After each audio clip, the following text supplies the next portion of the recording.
এই রনি ভাই কি অবস্থা?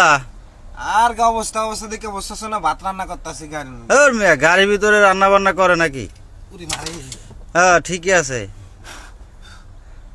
হ্যাঁ আরে চা মিষ্টালাই শিখাইলে আর দুইবার যায় এমনি গাড়ির মধ্যে রান্ধন ছাড়া কই রান্ধম আমরা খামুকো বাইরে বাতাস বেশি নাহলে তো নিচি রান্ধতাম। হ্যাঁ চা মিষ্টা রে গেছে লারেন না কিছু নাই। ছুরি দিয়ে গোটা লাগবে, তাছাড়া আর কিছু করার নাই।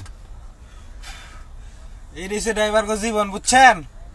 যদি আপনাকে এই জীবন ভাল লাগে পছন্দ হয় যেরকম ছোটবেলা আমরা ওই বিলে খালে খোয়া তীরে না খাইতাম এরকম একটু ফাতেলটা দেখাও ঠিক আছে। ঠিক আছে, কিন্তু এর ভিতরে আমি তো জানি এর ভিতরেও আলাদা একটা শান্তি, একটা মজা আছে। শান্তিটা তো ভাই আর ভাল লাগে না। কত বছর 10 বছর ধরে এই জীবনটা আর ভাল লাগে না ভাই। এই গাড়ির মধ্যে রান্না গাড়ির ভিতরে খাওয়া একবারে অসহ্য ধরে আছে। কিন্তু এরপরেই এই ড্রাইভিং বিষয়ে বিদেশে এবার লেগে মানুষ সব পাগল ড্রাইভার। এছাড়া তো আর কোনো রাস্তা নাই। সৌদি আরবে তো ড্রাইভার করে এই মাল্লু কামাই, তাছাড়া তো আর কামাইয়ের কোনো রাস্তা নাই। রান্না শেষ হয়ে গেছে, আসে পড়ুন খাইবার লেগে যা খাইবেন। আচ্ছা আমি লোকজন ডেকে নিয়ে আসতেছি।